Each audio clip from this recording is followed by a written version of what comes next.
As you know, Madam Attorney General, rural America, many parts of the country, including my district, continue to suffer from the lethal effects of illicit drug use and overdose deaths.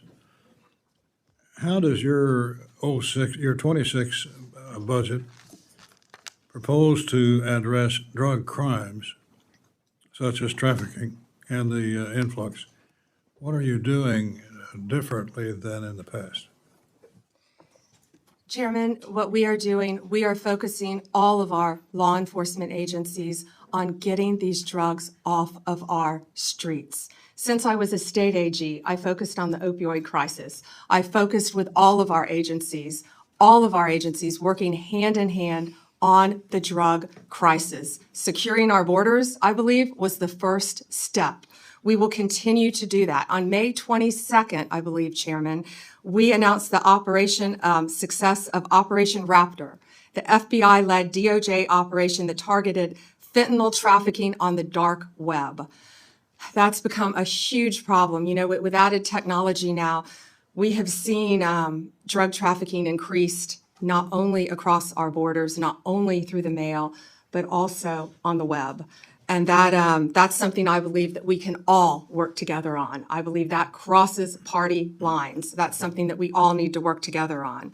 We've seized 144 kilos of fentanyl, 180 firearms, and over $200 million in currency and digital assets, working with 9 international partners and arresting 270 drug traffickers across 4 continents.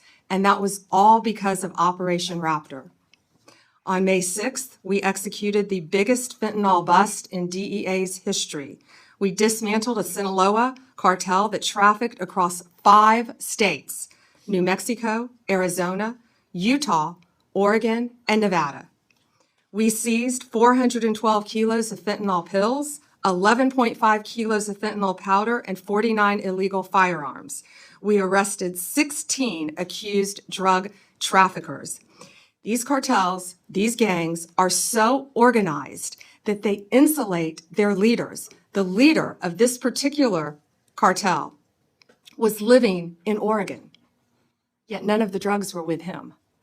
This was incredible police work by all of our agencies, federal agencies, working hand in hand to track them down. I met in conference rooms. We had charts, and I would invite any of you members on both sides of the aisle to come in and see these investigations of what we are trying to do to get these drugs off our streets. They are so complex, they are so complicated, and what our law enforcement have been doing is really second to none. And I am so proud. They are some of the bravest in the world.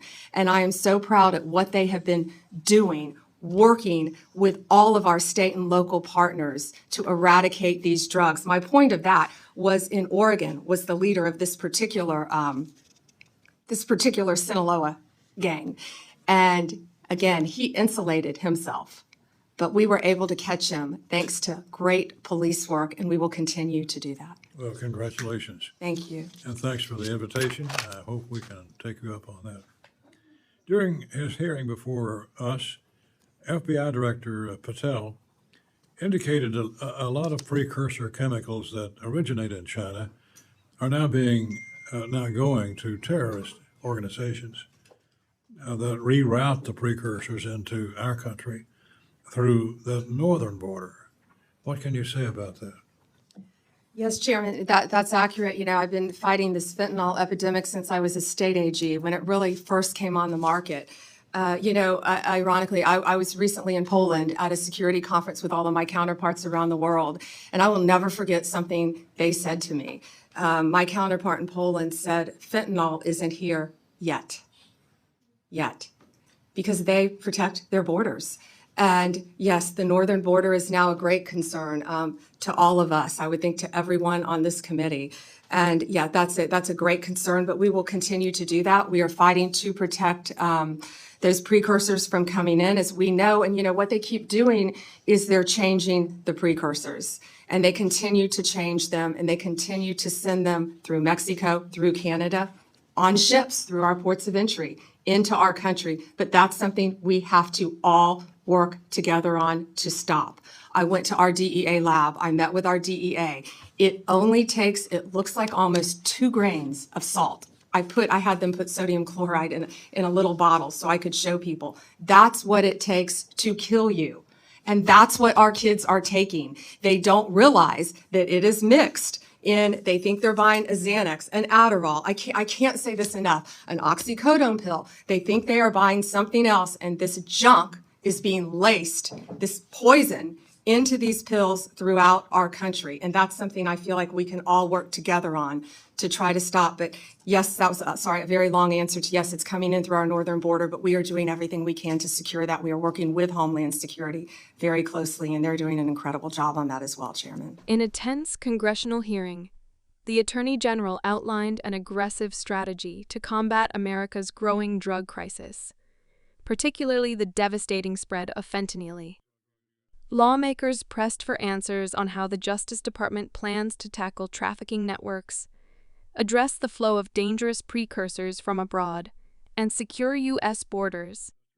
Before we dive into the details, please subscribe so you never miss important coverage on national security, law enforcement, and public policy. The Attorney General stated that the 2026 budget will focus law enforcement resources on one mission: removing lethal drugs from the streets. She highlighted Operation Raptor, an FBI-led crackdown on fentanyl trafficking through the dark web. This operation led to the seizure of 144 kilos of fentanyl, 180 firearms, and over $200 million in cash and digital assets, with arrests on 4 continents. If you value in-depth reporting on major law enforcement operations like this, hit that subscribe button so you can stay informed. The Attorney General also detailed the largest fentanyl seizure in DEA history, dismantling a Sinaloa cartel network spanning 5 U.S. states. Agents confiscated 412 kilos of fentanyl pills, 11.5 kilos of powder, and 49 illegal firearms, arresting 16 accused traffickers.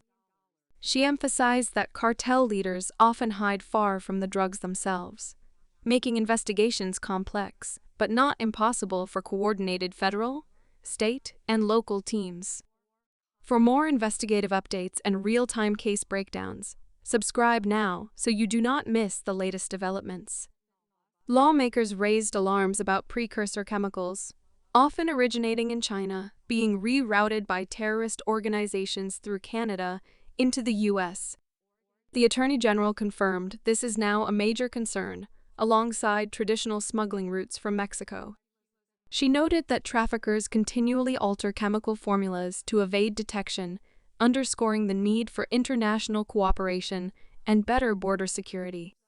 To keep up with how global trafficking networks adapt and how the U.S. responds, make sure you are subscribed to this channel.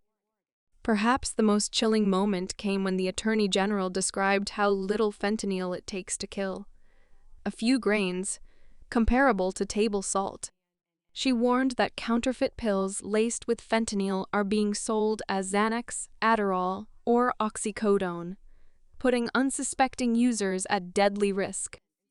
If you think more people should be aware of these dangers, subscribe and share this video to help spread the word.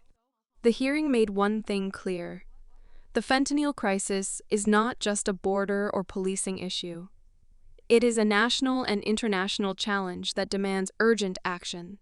We will keep covering these hearings and the real-world impact of these policies. Subscribe now and turn on notifications so you are always up to date on the stories that matter most.